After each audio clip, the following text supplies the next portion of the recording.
Hello student, कैसे हैं आप सब। उम्मीद करता हूं आप सब अच्छे होंगे, मस्त होंगे, बेहतर होंगे। क्लास 12 फिजिक्स एनसीईआरटी में हम चैप्टर 5 में आज एक महत्वपूर्ण क्वेश्चन चर्चा करने वाले हैं। जो हमारा क्वेश्चन है मेरे बच्चों, जैसे हमारे पास एक कोई क्षण चुंबक है, उसके अक्ष पर कोई बिंदु है, वहां पर चुंबकीय क्षेत्र की तीव्रता कितनी होती है। मतलब अच्छी स्थिति पर चुंबकीय क्षेत्र की तीव्रता कितनी होती है, यहाँ पर हम चर्चा करेंगे। जिस प्रकार से आपने वैद्युत द्विध्रुव के कारण अच्छी स्थिति पर तीव्रता निकाला था, उसी प्रकार हम यहाँ पर आपके पास एक क्षण चुंबक है और यहाँ पर चुंबकीय द्विध्रुव है या क्षण चुंबक है, इसके कारण अक्ष पर कितनी तीव्रता होगी, हम इस पर चर्चा करेंगे। तो चलिए शुरू करते हैं। प्यारे बच्चों, जो हमारा अच्छी स्थिति होता है इसे अनुदैर्ध्य स्थिति भी कहा जाता है। ये चीज आपको याद रहना चाहिए। कभी कभी क्वेश्चन आ जाता है कि क्षण चुंबक के कारण या चुंबकीय द्विध्रुव के कारण अनुदैर्ध्य स्थिति पर चुंबकीय क्षेत्र की तीव्रता ज्ञात कीजिए। अनुदैर्ध्य स्थिति का मतलब है आपके पास एक क्षण चुंबक है या चुंबकीय द्विध्रुव है। क्षण चुंबक किस प्रकार से होगा, मैं यहाँ पर एक मानकर चलता हूँ। देखो जरा, यहाँ पर थोड़ा सा डायग्राम बनाकर चलूंगा तभी आपको समझ में आएगा। यहाँ पर मैं एक क्षण चुंबक बना लेता हूँ। ये प्यारे बच्चों एक क्षण चुंबक है, ठीक है। इधर N है और इधर S है, ठीक। ये चीज हो गया। इसमें दो ध्रुव हैं, एक उत्तरी ध्रुव और एक दक्षिणी ध्रुव। इसके अक्ष पर, अच्छा मैं यदि आपसे कहूं कि यदि द्विध्रुव है ये, यानी प्यारे बच्चों चुंबकीय द्विध्रुव है, ये लो, इसकी लंबाई तो आप कहोगे सर 2L है। क्या है? 2L है। इसके अक्ष की यदि मैं बात करूं, इसके अक्ष पर यहां से मैं अक्ष यदि निकाल दूं, ऐसे खींच दूं अक्ष, ठीक है, ऐसा अक्ष खींच दूं और यहाँ पर एक बिंदु P ले लूं। यहाँ पर मैं बता दूं कि इसके मध्य बिंदु से, ये मान के चलता हूँ यहाँ पर एक मध्य बिंदु है O, मध्य बिंदु O है और O से यहाँ तक की दूरी में मान के चलता हूँ R। O से R दूरी पर एक बिंदु P है जिस पर मुझे चुंबकीय क्षेत्र की तीव्रता ज्ञात करनी है। अच्छी स्थिति, यानी एक प्रकार से अच्छी स्थिति किसे कह सकते हैं कि वह बिंदु या जिस बिंदु पर हमें चुंबकीय क्षेत्र की तीव्रता ज्ञात करनी है, यदि वह क्षण चुंबक या चुंबकीय द्विध्रुव के अक्ष पर स्थित होता है, तो इस स्थिति को यानी इस बिंदु को चुंबक के सापेक्ष हम क्या बोलेंगे? अच्छी स्थिति। क्या बोलेंगे? अच्छी स्थिति पर है। चीजें क्लियर है कि वह बिंदु जिस पर हमें चुंबकीय क्षेत्र की तीव्रता ज्ञात करनी है। देखो पहले हमने विद्युत क्षेत्र कराया था, अब वो शब्द बार बार आता है क्योंकि विद्युत क्षेत्र को रिलेट कर रहा है। यहाँ पर चुंबकीय क्षेत्र है, वह बिंदु जिस पर हमें चुंबकीय क्षेत्र की तीव्रता ज्ञात करनी है। यदि वो आपके चुंबकीय द्विध्रुव के अक्ष पर स्थित है, चुंबकीय द्विध्रुव के अक्ष पर, चाहे इधर हो चाहे इधर हो, कहीं भी ले सकते हैं। जरूरी नहीं है कि मैंने आपको यहाँ पर यदि इस तरह खड़े हो जाओगे तो आपका क्या है, राइट साइड है ना, या इस तरीके से खड़े हो जाओगे तो आपका लेफ्ट साइड है। कोई दिक्कत नहीं, जरूरी नहीं है, किसी साइड आप ले सकते हो, ये आपकी मर्जी है। बस हाँ, डायरेक्शन सही होना चाहिए। डायरेक्शन कैसे सही होगा सर, यही तो डाउट है। देखो जरा, यदि मैं आपसे कह दूं ये मेरा N है, तो N से चुंबकीय क्षेत्र रेखाएं बाहर की ओर जाती हैं। ये चीज क्लियर है, आपको सबको पता होना चाहिए। N से जो चुंबकीय क्षेत्र रेखाएं निकलती हैं, तो जब N से निकलेंगी तो इसकी जो इस बिंदु पर डायरेक्शन है आगे की ओर होगी, B1। N के कारण B1 कह रहा हूं, आगे की ओर। काहे? क्योंकि यहां से चुंबकीय क्षेत्र रेखाएं अंदर से बाहर की ओर जा रही होती हैं। जब भी हम क्षण चुंबक की बात करते हैं, किसी भी हम नॉर्थ पोल की बात करते हैं, उत्तरी ध्रुव की बात करते हैं, तो उत्तरी ध्रुव से चुंबकीय क्षेत्र रेखाएं बाहर की ओर निकलती हैं। और वहीं पे जब हम दक्षिणी ध्रुव की बात करते हैं तो दक्षिणी ध्रुव पर चुंबकीय क्षेत्र रेखाएं अंदर की ओर जाती हैं। तो यहाँ पर N के लिए हम बात करें, N से चुंबकीय क्षेत्र रेखाएं बाहर चलेगी, तो यहाँ पर जो बिंदु P पर जो है चुंबकीय क्षेत्र की दिशा N के कारण बाहर की ओर होगी। लेकिन प्यारे बच्चों S में अंदर की ओर आती हैं, ध्यान रखना। तो S के कारण मैं बात करूं तो यदि मैं B2 की बात करूं यहाँ पे, तो B2 जो है अंदर की ओर हो गया। क्लियर है? ये डायरेक्शन आपको याद होना चाहिए, बहुत जरूरी है, याद रखिएगा प्यारे बच्चों। ये डायरेक्शन, ये दिशा बताता है। B1 जो है वो N के कारण तीव्रता है भाई साहब, B2 जो है S के कारण चुंबकीय क्षेत्र की तीव्रता है, और ये फिक्स दिशा पे है। आप ऐसा नहीं कर सकते कि आप बिंदु इधर ले लिए तो B1 को अंदर की ओर, क्योंकि याद रखना ना, ये S जो है NS N से चुंबकीय क्षेत्र रेखाएं निकलती हैं और S पर जाकर के समाप्त होती हैं। और एक बंद वक्र अंदर की बात करूं तो अंदर जो है भाई, अंदर जो है S से N की ओर चलती हैं चुंबकीय क्षेत्र रेखाएं। ये चीज क्लियर होना चाहिए। ये आपको कंप्लीट हो गया। थोड़ा सा माना होना मैं ऐसे ही लिखूंगा। देखो माना कहां से लिखा जाता है, कुछ बच्चे तो कहते हैं, ऑफलाइन में भी कहते हैं कि सर मुझे माना रटना पड़ता है, समझ में नहीं आता तो मैं रट लेता हूं, जबकि रटना नहीं चाहिए, बिल्कुल सिंपल है। तो सबसे पहले तो अच्छी स्थिति की परिभाषा लिखोगे जो मैंने लिख रखा है। जब कोई बिंदु जिस पर हमें चुंबकीय क्षेत्र की तीव्रता ज्ञात करनी है बढ़ाए गए चुंबकीय अक्ष पर स्थित होता है तो इसको हम कहते हैं अच्छी स्थिति। किसको भाई साहब? जो बिंदु हमारा है तो चुंबक के सापेक्ष अच्छी स्थिति कहलाता है। क्लियर है कि जब कोई बिंदु, ये हमारा P है, जब कोई बिंदु जिस पर हमें चुंबकीय क्षेत्र की तीव्रता ज्ञात करनी है ना। हमारे पास देखो चुंबकीय क्षेत्र कहाँ से क्रिएट होता है, एक चुंबक है उसके चारों ओर चुंबकीय क्षेत्र क्रिएट हो जाता है, यानी जहां पर चुंबकत्व का अनुभव, वहां पर कोई बिंदु आ गया। अब उस बिंदु पर तीव्रता कितना हो रहा है, अच्छी स्थिति पर ही बिंदु स्थित है, तब हम यहाँ पर गणना करेंगे। क्योंकि आपने अभी इसके पहले एक लेक्चर मैंने दिया था, आप लोगों को पता होगा कि चुंबकीय क्षेत्र पर एकांक उत्तरी ध्रुव रख दिया जाए तो वहां पर जो तीव्रता है वो कितना लगता है, μ0/4 पाई और m बटा जो भी दूरी होगा r² तो r², ये चीज है। एकांक उत्तरी ध्रुव पर ये आपका चुंबकीय क्षेत्र की तीव्रता निकल कर आता है और चुंबकीय क्षेत्र की तीव्रता आपको पता होना चाहिए, तभी ये थ्योरम आपसे बन पाएगा, अन्यथा तो मान लो समझ लो कुछ नहीं बन रहा है ना। चलिए क्लियर है बच्चा लोग। अब हम क्या करेंगे, स्क्रीनशॉट परिभाषा वगैरह तो आपसे याद हो गया होगा तो स्क्रीनशॉट ले लो चाहे तो, नहीं तो फिर आप गणितीय व्याख्या हेडिंग लगाओ। क्या गणितीय व्याख्या, आज थोड़ा सा ये कम चल रहा है ना, गणितीय व्याख्या। चलो भाई साहब गणितीय व्याख्या मैं बोलता हूँ, आप लोग लिखते चलो। थोड़ा सा आप देखो यहाँ पर जो मैंने क्षण चुंबक लिया है NS एक क्या है, क्षण चुंबक है जिसकी लंबाई 2L है। इसके मध्य बिंदु O से अच्छी स्थिति पर एक बिंदु P है जहां पर चुंबकीय क्षेत्र की तीव्रता ज्ञात करनी है। फिर से समझ लो, NS एक क्षण चुंबक है जिसकी लंबाई 2L है और इसके मध्य बिंदु O से R दूरी पर अच्छी स्थिति पर एक बिंदु P है जिस पर चुंबकीय क्षेत्र की तीव्रता ज्ञात करनी है। ठीक है, जितना मैंने लिखाया उतना ही आपको लिखना है। तो मैंने कहा माना NS एक क्या है, क्षण चुंबक है, क्षण चुंबक है, यही लिखा ना मैंने, कहा बताया आपको, जिसकी लंबाई कितनी है प्यारे बच्चों, जिसकी लंबाई आपने देखा 2L है, सही है। फिर क्षण चुंबक के मध्य बिंदु मैंने कौन सा लिया, O से R दूरी पर अक्षीय स्थिति में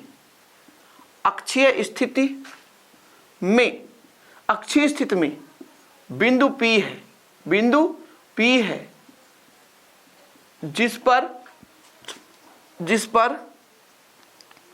चुंबकीय क्षेत्र की तीव्रता, चुंबकीय क्षेत्र ज्ञात करना है या चुंबकीय क्षेत्र की तीव्रता ज्ञात करना है, तो आप कंफ्यूज मत होना, ज्ञात करनी है। ठीक है, मतलब आपका जो भी चुंबक है उसके मध्य बिंदु O से R दूरी पर हमने एक बिंदु P लिया है जिस पर चुंबकीय क्षेत्र की तीव्रता ज्ञात करनी है। अब मैंने आपको समझा ही दिया कि भाई साहब चुंबकीय क्षेत्र पर यदि कोई भी ध्रुव आ जाता है, यदि एकांक ध्रुव है तो उस पर जो तीव्रता होता है B बराबर कितना होता है बच्चा लोग, μ0/4 पाई और ध्रुव प्रबल M है तो M बटा R²। ये एकांक उत्तरी ध्रुव पर लगने वाला बल है जो चुंबकीय क्षेत्र की तीव्रता कहलाती है। आपने पढ़ा है चुंबकीय क्षेत्र की तीव्रता क्या है, ये हमारा जो क्षण चुंबक है एक फील्ड तैयार कर रहा है, चुंबकीय क्षेत्र तैयार कर रहा है। अब यहाँ पर कोई भी बिंदु है, उस बिंदु पर कोई उत्तरी ध्रुव है और वो जितने बल का अनुभव करता है वही उसकी चुंबकीय क्षेत्र की तीव्रता है।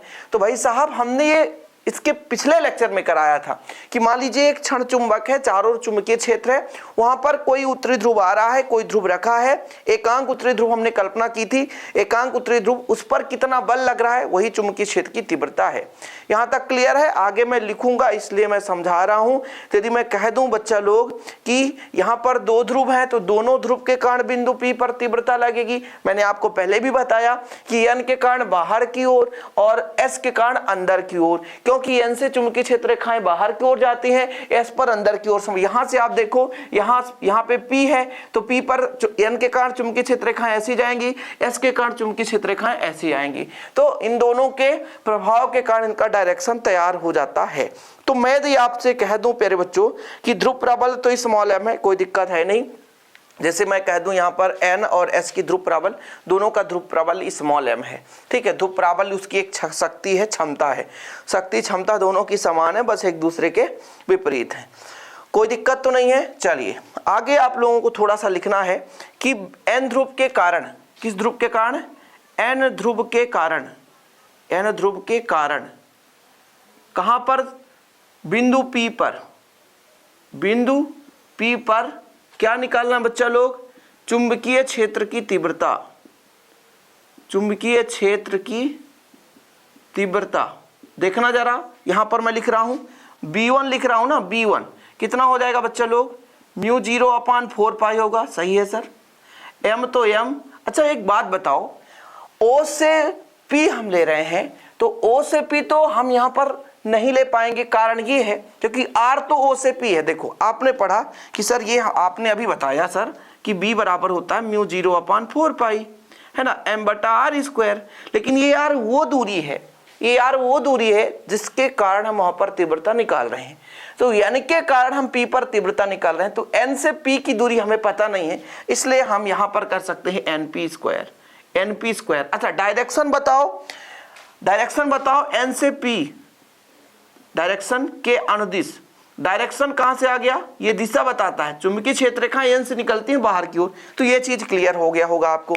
अच्छा अभी भी संशय होगा कि सर NP कहां से आएगा, सर NP हमको दिक्कत हो गया, तो NP निकालने के लिए आप देखो चित्र में कि OP में हम ON को घटा दें, मतलब OP हमारा R है और L को घटा दें तो हमारा NP निकल कर आया। तो B1 बराबर हो जाएगा, B1 बराबर हो जाएगा म्यू 0/4 है ना, m तो m रहने दो, r-l²। इसको आप समीकरण 1 दे दो।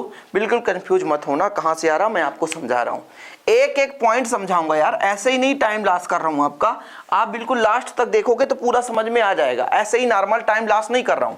मैं कह रहा हूं बच्चा लोग, मैं यहां से n के कारण P पर निकाल रहा हूं तो n से P की दूरी निकालनी पड़ेगी। जहां पर हम तीव्रता निकाल रहे हैं वो किसके कारण वहां पर तीव्रता, उसकी दूरी हमें पता होना चाहिए। n ध्रुव के कारण तीव्रता निकाले तो n से उसकी दूरी पता होनी चाहिए, मतलब n से P के बीच की दूरी निकालना है तो NP निकालना है। अच्छा NP हमको पता नहीं है, लेकिन ये तो पता है O से P हमने R लिया है, O से P हमने R लिया है। अच्छा अब ON कैसे हमने कर दिया, ON की लंबाई, तो ON की लंबाई जैसे हमने NS की लंबाई 2L लिया था और मध्य बिंदु O है यानी बीच में है, तो यदि मैं ON की बात कर दूं तो ON मेरे पास L है। तो ध्यान रखना NP निकालने के लिए बड़े वाले OP में से ON को घटा दूं। भाई साहब देखो जरा, NP निकालना है बीच का, तो बड़े वाले में से OP में से ON को क्या कर दूं, घटा दूं। समझ रहे हो, NP में से ON को मैं घटा देता हूं तो मेरे पास निकल कर आ जाता है OP का मान है R और R-L। यही चीज मैंने यहां पे किया है, जो कि आप समीकरण 1 मैंने दे दिया है, आप लोग देख सकते हो। ठीक है, कोई दिक्कत तो नहीं है, समीकरण 1 हो गया। अच्छा बच्चा लोग अब एक चीज और है, ये तो मेरे किसके कारण हो गया, N ध्रुव के कारण हो गया। अब मुझे निकालना पड़ेगा S ध्रुव के कारण। कौन सा ध्रुव, देखो जरा S ध्रुव यहां पर है, अब लिखो S ध्रुव के कारण, S ध्रुव के कारण कहां पर, बिंदु P पर चुंबकीय क्षेत्र, चुंबकीय इधर लिख लो क्षेत्र की तीव्रता, या चुंबकीय क्षेत्र जो भी लिखना है लिख सकते हैं, की तीव्रता B2 बराबर वही आ जाएगा म्यू 0/4। अब यहां से m एक ध्रुव प्राबल्य है और भाई s से दूरी, तो sp² कर देंगे, क्या हो जाएगा sp²। अब यहां पर लिखोगे कि भाई अब देखो जरा, अब इसका जो डायरेक्शन है P से S की ओर होगा। अब दिख नहीं रहा होगा तो मैं एक काम करता हूं, नीचे लिख देता हूं PS, P से S की ओर डायरेक्शन, PS के अनुदिश। अब तो दिख रहा है भैया, हाँ अब थोड़ा सा समझो, थोड़ा समझना, चूंकि PS का मान निकालूं मैं या SP का मान निकालूं, SP का मान निकालूं, बताओ SP कैसे निकलेगा।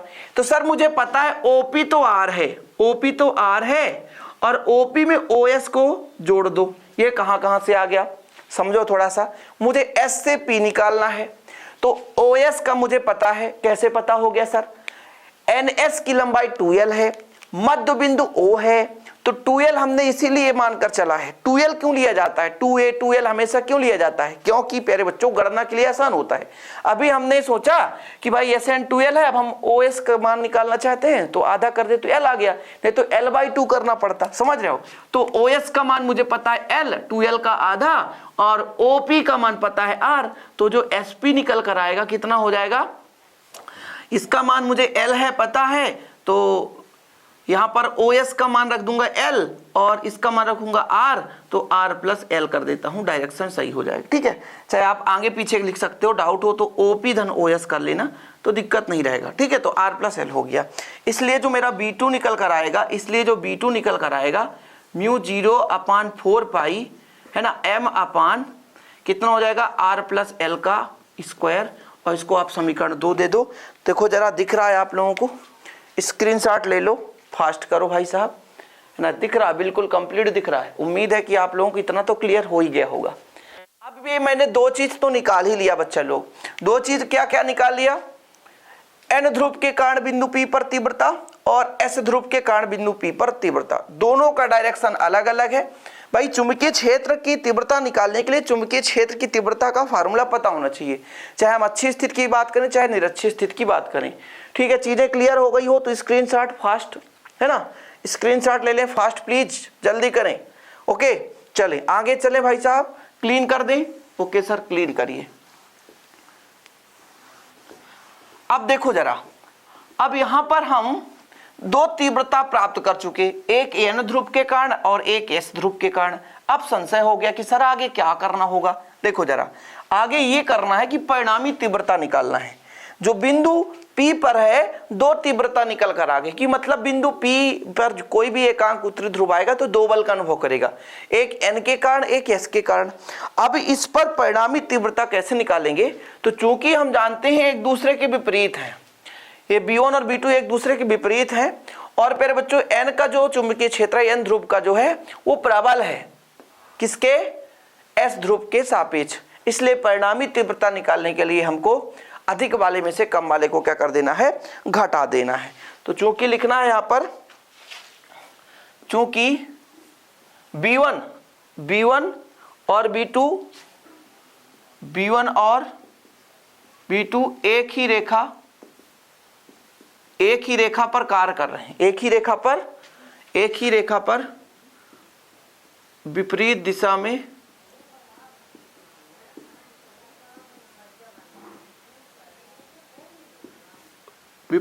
में कार्य करते हैं, तथा B1 बड़ा B2 से। इसलिए बिंदु P पर परिणामी चुंबकीय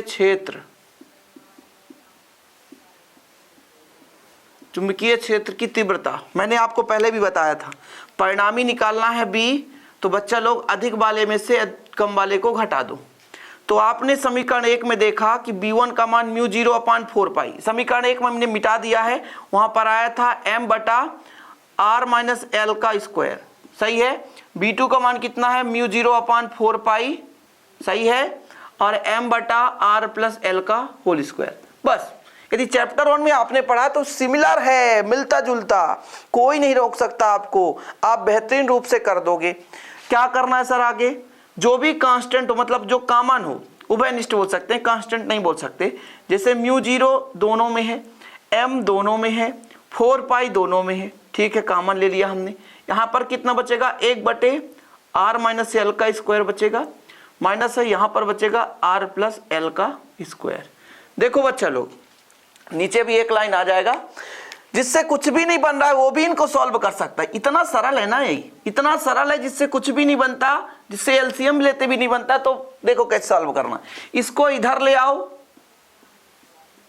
ठीक है, इसको इधर ले जाओ, और दोनों बाबू को अलग अलग किए हो तो नीचे दोनों को लिख दो, r-l का स्क्वायर और r+l का स्क्वायर। यहां तक समझ में आया, यहां तक समझ में आ गया भाई साहब। तिर्यक मैंने मल्टीप्लाई कर दिया, है ना, चीजें क्लियर है, दिख रही है? नहीं दिख रही है तो फिर से मैं लिख दूंगा, इसमें कोई दिक्कत नहीं है। अब मुझे डायग्राम की आवश्यकता है नहीं, मैं डायग्राम को मिटाने वाला हूं। इधर ध्यान देना बच्चा लोग, ये यहां से क्लीन, तब आपका व्यंजक पूरा कंप्लीट है। नहीं समझ में आया, फिर से मैं लिख दूंगा यहां पर। देखो जरा, ये नीचे वालों को इधर, ये नीचे वाले को इधर, मतलब जो जिसमें है नहीं तिरिया, इसका इधर इसका इधर, है ना। तो b बराबर कितना म्यू 0 m है बटा 4 पाई है।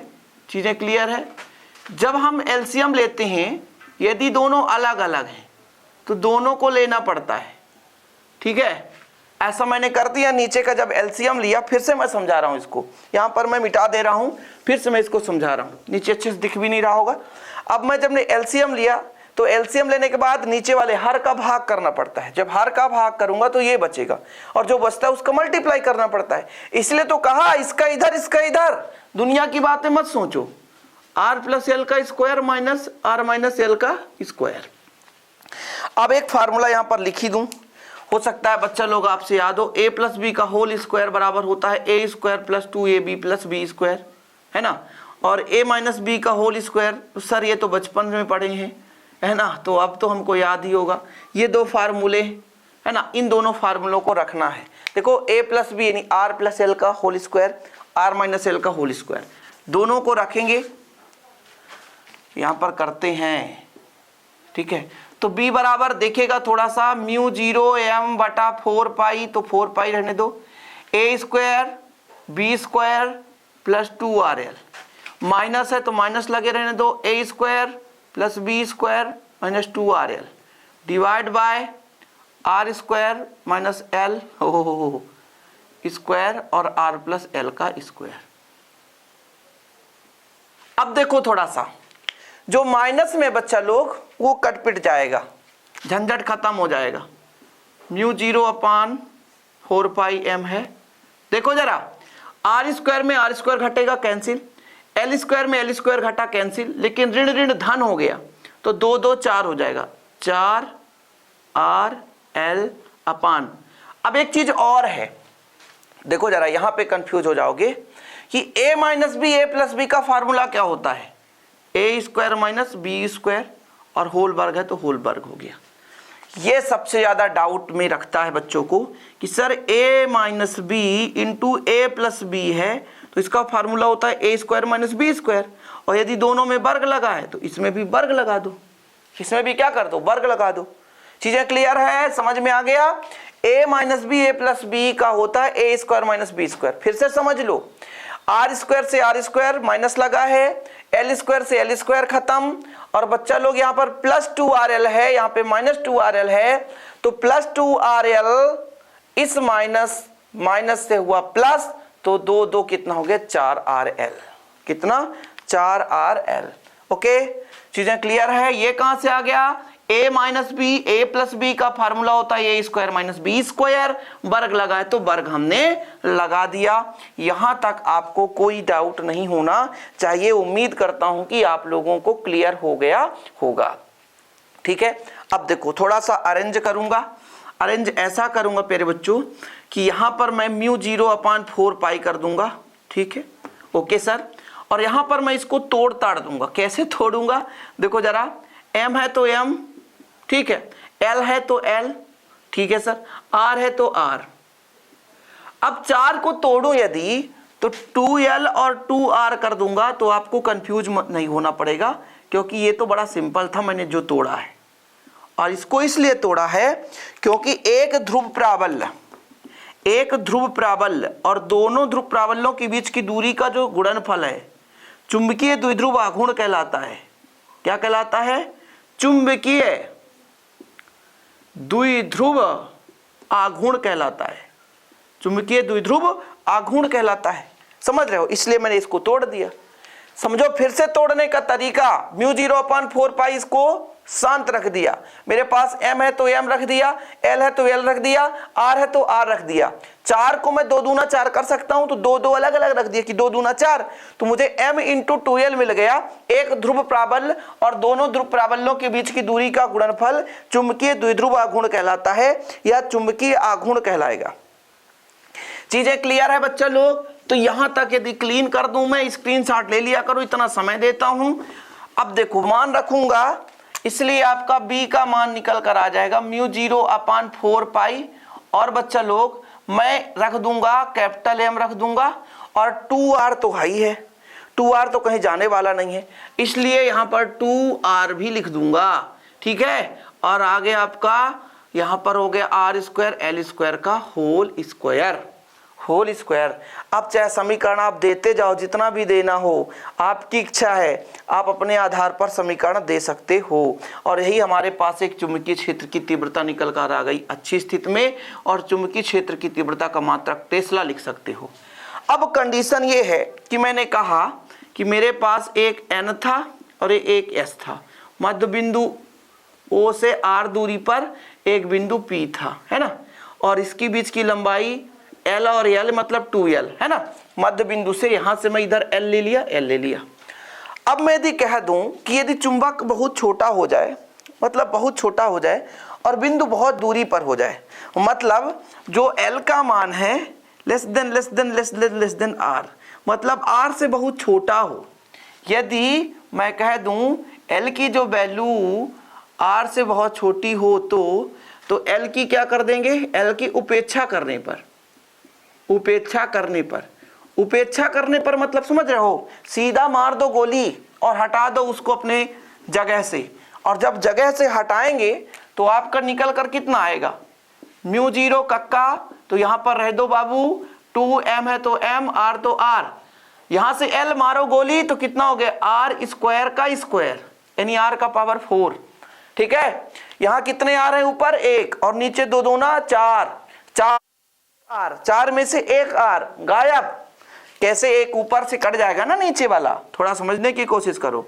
तो कितना निकल कर आएगा म्यू 0/4 या म्यू नॉट भी कह सकते हो, कंफ्यूज मत होना। हम म्यू 0 पढ़ रहे हैं तो कंफ्यूज मत हो, सर कि म्यू 0 बोल रहे हो, म्यू नॉट होना चाहिए। कुछ लोग अपने अनुसार फिर लड़ने लगते हैं कमेंट बॉक्स में भी। और एक m से m कैंसिल हो गया, नीचे बचेगा r³। ये भी एक आपके पास अच्छी स्थिति पर चुंबकीय क्षेत्र की तीव्रता है। और ये लो टेस्ला, चुंबकीय क्षेत्र की गणना पूछने के लिए आ जाए या चुंबकीय क्षेत्र की तीव्रता आपसे पूछा जाए तो आपका यही आंसर होगा। और बच्चे लोग यही अभीष्ट व्यंजक है। उम्मीद करता हूं कि आज के सेशन में आपको शानदार तरीके समझ में आया होगा। वीडियो पसंद आए तो लाइक करें, शेयर करें। नोट्स लेने के लिए कॉन्टैक्ट नंबर लिखा है 9685299149, इस पर कॉन्टैक्ट करके आप नोट्स ले सकते हैं। चलिए मिलते हैं अगली वीडियो के साथ। जय हिंद, वंदे मातरम।